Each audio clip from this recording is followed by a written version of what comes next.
श्री गुरु ग्रंथ साहिब महाराज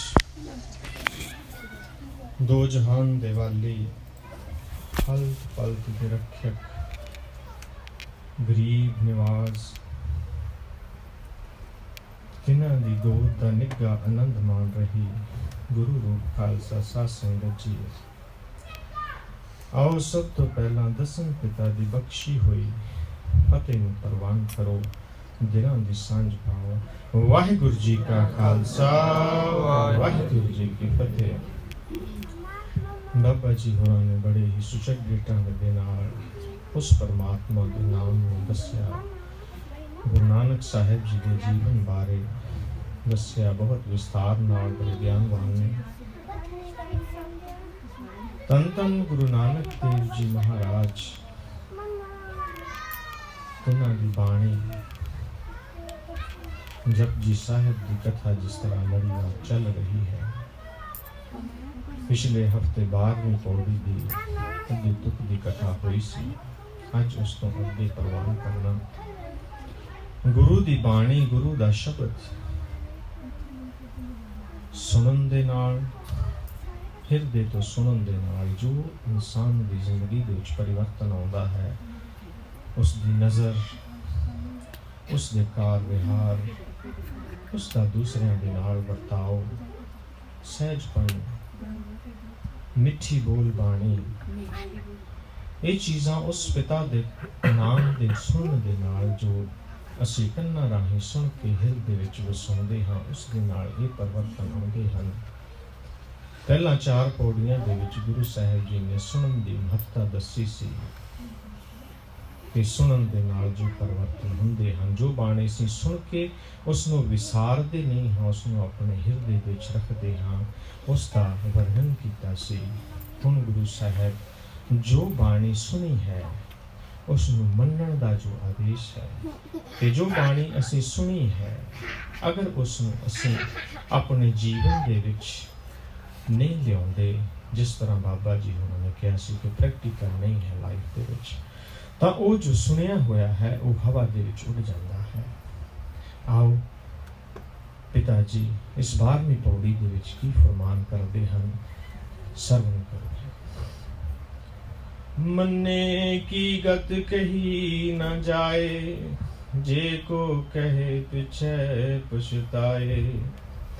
कागद कलम न लिखण हार, मन्ने का बै करन विचार।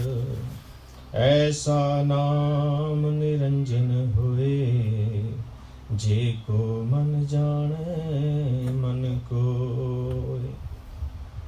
उस परमात्मा की बाणी मन्ने की गत कही न जाए, जिस तरह पिछले हफ्ते व्याख्या हुई सी कि जो इंसान उस पिता की बाणी उस परम पिता के मिठे शब्द नूं अपने जीवन दे विच सुन के उसनूं मन लैंदा है, उसकी जो गति है, उसकी जो शक्ति है, उसका जिहड़ा वर्णन करना है वो कोई भी नहीं कर सकता।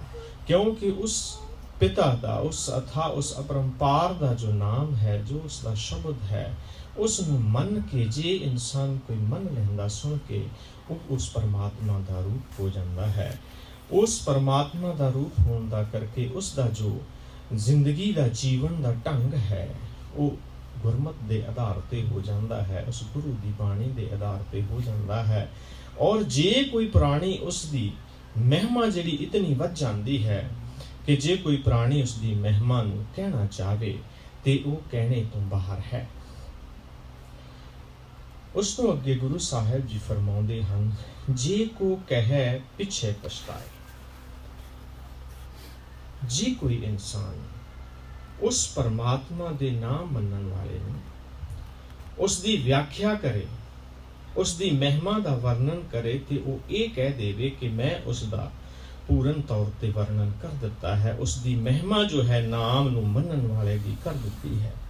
गुरु साहिब कहते हैं, जद उसनूं जे को कहे पिछे पछताए। जे कोई उसका वर्णन करता है, उस परमात्मा के नाम नूं मनन वाले दी महिमा की व्याख्या करके कह दिंदा है कि मैं उसकी महिमा कर ली है, तो जदों उसनूं असलीयत का पता लगता है ਤੇ ਉਸ ਨੂੰ ਪਛਤਾਉਣਾ ਪੈਂਦਾ ਹੈ। ਜਦੋਂ ਅਸਲੀਅਤ ਦਾ ਪਤਾ ਲੱਗਦਾ ਹੈ ਕਿ ਉਸ ਦਾ ਤੇ ਮੈਂ, ਜੋ ਉਸ ਦੀ ਮਹਿਮਾ ਹੈ, ਜੋ ਉਸ ਪਿਤਾ ਦੇ ਨਾਲ ਮਿਲ ਗਿਆ, ਜੋ ਉਸ ਦਾ ਰੂਪ ਹੋ ਗਿਆ, ਜਿਸ ਨੇ ਉਸ ਪਰਮਾਤਮਾ ਦੀ ਬਾਣੀ ਨੂੰ ਮੰਨ ਲਿਆ ਹੈ, ਮੈਂ ਤੇ ਉਸ ਦੇ ਇੱਕ ਤਿਲ ਦੀ ਵੀ ਵਿਆਖਿਆ ਨਹੀਂ ਕਰ ਸਕਿਆ, ਮੈਂ ਤੇ ਉਸ ਦੀ ਮਹਿਮਾ ਦਾ ਇੱਕ ਤਿਲ ਦਾ ਵੀ ਬਿਆਨ ਨਹੀਂ ਕਰ ਸਕਿਆ। ਤੇ ਉਸ ਨੂੰ ਪਿੱਛੇ ਗੁਰੂ ਸਾਹਿਬ ਕਹਿੰਦੇ ਹਨ ਕਿ ਪਛਤਾਉਣਾ ਪਵੇਗਾ ਜੇ ਕੋਈ ਇਨਸਾਨ ਇਹ ਕਹਿ ਦੇਵੇ ਕਿ ਮੈਂ ਉਸ ਦੀ ਮਹਿਮਾ ਦਾ ਵਰਣਨ ਕਰ ਦਿੱਤਾ ਹੈ। ਤੇ ਗੁਰੂ ਗੋਬਿੰਦ ਸਿੰਘ ਜੀ ਮਹਾਰਾਜ ਕਹਿੰਦੇ ਹਨ, ਕਹਾ ਨਾਮ ਤਾਕੂ ਕਹਾ ਕੋ ਕਹਾਵੇ, ਕਹਾ ਮੈਂ ਬਖਾਨੂ ਕਹੇ ਮੋ ਨਾ ਆਵੇ। ਜੋ ਉਸ ਪਰਮਾਤਮਾ ਦੇ ਨਾਲ ਜੁੜ ਗਿਆ ਹੈ, ਉਸ ਦੀ ਬਾਣੀ ਨੂੰ, ਉਸ ਦੀ ਹਰ ਆਗਿਆ ਨੂੰ ਸੱਤ ਕਰਕੇ ਮੰਨ ਲਿਆ ਹੈ, ਉਸ ਦੇ ਬਾਰੇ ਵਰਣਨ ਜਿਹੜਾ ਹੈ ਉਹ ਨਹੀਂ ਕੀਤਾ ਜਾ ਸਕਦਾ। ਉਹ ਸ਼ਬਦ ਨਹੀਂ ਹਨ ਜਿਨ੍ਹਾਂ ਨਾਲ ਅਸੀਂ ਉਸ ਦਾ ਵਰਣਨ ਕਰ ਸਕਦੇ ਹਾਂ। ਇੱਕ ਉਸ ਅਕਾਲ ਪੁਰਖ ਦਾ, ਔਰ ਇੱਕ ਉਸ ਨੇ ਜਿਸ ਨੇ ਉਸ ਅਕਾਲ ਪੁਰਖ ਨੂੰ ਮੰਨ ਲਿਆ ਹੈ, ਉਸ ਦਾ ਜੋ ਵਰਣਨ ਕਰਨਾ ਹੈ ਜਾਂ ਉਸ ਦੀ ਮਹਿਮਾ ਦਾ ਜੋ ਗਾਇਨ ਕਰਨਾ ਹੈ, ਉਹ ਕੋਈ ਵੀ ਨਹੀਂ ਕਰ ਸਕਦਾ। ਕਾਗਦ ਕਲਮ ਨਾ ਲਿਖਣ ਹਾਰ। ਹੁਣ ਇਸ ਤੋਂ ਅੱਗੇ ਗੁਰੂ ਸਾਹਿਬ ਕਹਿੰਦੇ ਹਨ ਕਿ ਮੂੰਹ ਦੇ ਨਾਲ ਬੋਲਣ ਵਾਲਿਆਂ ਦੀ ਜਾਂ ਮੰਨਣ ਵਾਲਿਆਂ ਦੀ ਕਥਾ ਬਿਆਨ ਕਰਨ ਦਾ ਢੰਗ ਸੀ। ਹੁਣ ਇਸ ਤੋਂ ਅੱਗੇ ਆਉਂਦੇ ਨੇ ਲਿਖਾਰੀ ਲੋਕ, ਜਿਹੜੇ ਲਿਖ ਕੇ ਉਸ ਪਰਮਾਤਮਾ ਦੀ ਮਹਿਮਾ ਦਾ ਗਾਇਨ ਕਰਦੇ ਹਨ। ਔਰ ਜੇ ਕੋਈ ਲਿਖਾਰੀ ਉਸ ਨੂੰ ਲਿਖਣ ਦਾ ਯਤਨ ਕਰੇ, ਉਸ ਦੀ ਮਹਿਮਾ ਨੂੰ ਲਿਖਣ ਦਾ ਯਤਨ ਕਰੇ, ਇੱਥੇ ਭਗਤ ਕਬੀਰ ਜੀ ਕਹਿੰਦੇ ਹਨ, ਸਾਤ ਸਮੁੰਦਰ ਮਸ ਕਰੋ ਕਲਮ ਕਰੋ ਬਨ ਰਾਏ, ਬਸ ਦਾ ਕਾਗਜ਼ ਜੋ ਕਰੋ ਤੋ ਹਰ ਜਸ ਲਿਖਣ ਨਾ ਜਾਏ। ਭਗਤ ਕਬੀਰ ਜੀ ਮਹਾਰਾਜ ਕਹਿੰਦੇ ਹਨ ਕਿ ਜੇਕਰ ਮੈਂ 7 ਸਮੁੰਦਰਾਂ ਦੇ ਪਾਣੀ ਨੂੰ ਸਿਆਹੀ ਬਣਾ ਲਵਾਂ, 7 ਸਮੁੰਦਰਾਂ ਨੂੰ ਸਿਆਹੀ ਮੰਨ ਲਵਾਂ, ਕਲਮ ਕਰੋ ਬਨ ਰਾਏ, ਤੇ ਇਹ ਜੋ ਸਾਰੀ ਸ੍ਰਿਸ਼ਟੀ ਦੇ ਵਿੱਚ ਜੋ ਵੀ ਹੈ, ਜੋ ਦਰਖਤ ਹਨ ਜਾਂ ਜੋ ਵੀ ਬਨਸਪਤੀ ਹੈ, ਅਗਰ ਉਸ ਨੂੰ ਮੈਂ ਕਲਮ ਬਣਾ ਲਵਾਂ, ਬਸ ਦਾ ਕਾਗਜ਼ ਜੋ ਕਰਾਂ, ਔਰ ਇਹ ਜੋ ਧਰਤੀ ਹੈ ਇਸ ਨੂੰ ਮੈਂ ਕਾਗਜ਼ ਬਣਾ ਲਵਾਂ, ਬਸ ਦਾ ਕਾਗਜ਼ ਜੋ ਕਰਾਂ ਤਾਂ ਹਰ ਜਸ ਲਿਖਣ ਨਾ ਜਾਏ। ਮੈਂ ਇਸ 7 ਸਮੁੰਦਰਾਂ ਦੇ ਪਾਣੀ ਨੂੰ ਸਿਆਹੀ ਬਣਾ ਲਵਾਂ, ਇਹ ਸਾਰੀ ਬਨਸਪਤੀ ਨੂੰ ਕਲਮ ਬਣਾ ਲਵਾਂ, ਔਰ ਇਸ ਧਰਤੀ ਨੂੰ ਕਾਗਜ਼ ਬਣਾ ਲਵਾਂ, ਤੇ ਤਾਂ ਵੀ ਮੈਂ ਉਸ ਪਰਮਾਤਮਾ ਦੀ ਔਰ ਉਸ ਪਰਮਾਤਮਾ ਦੇ ਨਾਮ ਨੂੰ ਮੰਨਣ ਵਾਲੇ ਦੀ ਜਿਹੜੀ ਕਹਾਣੀ ਹੈ, ਜਿਹੜੀ ਮਹਿਮਾ ਹੈ, ਉਸ ਨੂੰ ਲਿਖ ਨਹੀਂ ਸਕਦਾ। ਕਿਉਂਕਿ ਧਰਤੀ ਦੇ ਉੱਤੇ ਇਤਨਾ ਕਾਗਜ਼ ਨਹੀਂ ਹੈ, ਇਤਨੀ ਸਿਆਹੀ ਨਹੀਂ ਹੈ ਕਿ ਕੋਈ ਵੀ ਉਸ ਮੰਨਣ ਵਾਲੇ ਦੀ ਮਹਿਮਾ ਨੂੰ ਲਿਖ ਸਕੇ। ਇਸੇ ਲਈ ਭਗਤ ਕਬੀਰ ਜੀ ਕਹਿੰਦੇ ਹਨ ਕਿ ਸਮੁੰਦਰਾਂ ਦੀ ਅਗਰ 7 ਸਮੁੰਦਰਾਂ ਦੀ ਸਿਆਹੀ ਬਣਾਈ ਜਾਵੇ, ਔਰ ਜਿਸ ਨੇ ਬਨਸਪਤੀ ਕਲਮ ਬਣਾ ਕੇ ਧਰਤੀ ਦੇ ਉੱਤੇ ਲਿਖਣਾ ਵੀ ਸ਼ੁਰੂ ਕਰ ਦਈਏ, ਤਾਂ ਵੀ ਉਸ ਇਨਸਾਨ ਦੀ ਮਹਿਮਾ, ਜਿਹੜਾ ਉਸ ਪਰਿਪੂਰਨ ਪਰਮਾਤਮਾ ਦੇ ਨਾਮ ਨੂੰ ਮੰਨ ਲੈਂਦਾ ਹੈ, ਉਸ ਦਾ ਅਸੀਂ ਉਹਦੀ ਮਹਿਮਾ ਦਾ ਵਰਣਨ ਤਾਂ ਵੀ ਨਹੀਂ ਕੀਤਾ ਜਾ ਸਕਦਾ। ਉਸ ਤੋਂ ਅੱਗੇ ਗੁਰੂ ਗੋਬਿੰਦ ਸਿੰਘ ਜੀ ਮਹਾਰਾਜ ਜੀ ਨੇ ਵੀ ਫਰਮਾਇਆ ਹੈ, ਕਾਗਦ ਦੀਪ ਸਭੈ ਮਿਲ ਕੇ ਕਰ ਸਾਧ ਸਮੁੰਦਰਨ ਕੀ ਮਸ ਕਹਿ ਹੂੰ, ਕਾਟ ਬਨਸਪਤ ਸਗਲੀ ਲਿਖਦੇ ਹੂੰ, ਉਹ ਲੇਖਨ ਕਾਜ ਬने हैं, सारस्वती बनता कर जगकूट गणेश के हाथ लिखे हैं, काल कृपान बिना तुम ही तो तुमने प्रभ मैं कर जाए। पिता जी कहते हैं कि जे 7 ਸਮੁੰਦਰਾਂ ਦੀ ਸ਼ਾਹੀ ਬਣਾ ਲਵਾਂ, ਗੁਰੂ ਸਾਹਿਬ ਨੇ ਵੀ ਉਹ ਗੱਲ ਕਹੀ ਹੈ, ਔਰ ਇਸ ਬਨਸਪਤੀ ਨੂੰ ਮੈਂ ਜੋ ਹੈ ਕਲਮ ਬਣਾ ਲਵਾਂ, ਔਰ ਉਹਦੇ ਵਿੱਚ ਜੇ ਲਿਖਿਆ ਜਾਵੇ, ਔਰ ਉਸ ਨੂੰ ਲਿਖੇ ਕੌਣ, ਔਰ ਉਸ ਦੀ ਮਹਿਮਾ ਨੂੰ ਗਾਵੇ ਕੌਣ।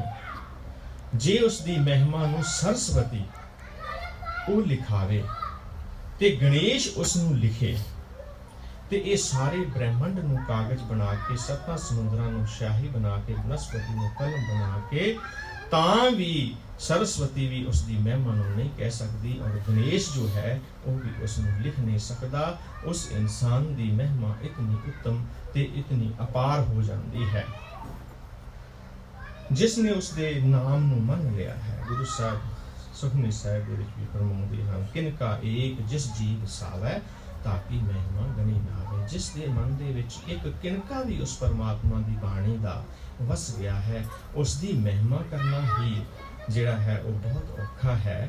ਤੇ ਜੇਕਰ ਅਸੀਂ ਜਿਸ ਨੇ ਉਸ ਪਰਮਾਤਮਾ ਨੂੰ ਮੰਨ ਲਿਆ ਹੈ, ਜੋ ਉਸ ਦੇ ਵਿੱਚ ਰਚ ਗਿਆ ਹੈ, ਜੋ ਉਸ ਦੇ ਹਰ ਬਚਨ ਨੂੰ ਸੱਚ ਕਹਿੰਦਾ ਹੈ, ਉਸ ਦੀ ਮਹਿਮਾ ਜਿਹੜੀ ਹੈ ਅਸੀਂ ਕਦੇ ਵੀ ਬਿਆਨ ਨਹੀਂ ਕਰ ਸਕਦੇ ਔਰ ਕੋਈ ਵੀ ਬਿਆਨ ਨਹੀਂ ਕਰ ਸਕਦਾ, ਕਿਉਂਕਿ ਉਸ ਪਿਤਾ ਦਾ वो इतना उच्चा है, इतना अपार है, जो उसने मिल गया वो भी उसी तरह अपार हो जाता है और उसकी महिमा जो है वो वर्णन नहीं की जा सकती। उस तो के गुरु साहब कहते हैं मन्ने का बह करन विच हुण जिहड़े लिखारी हैं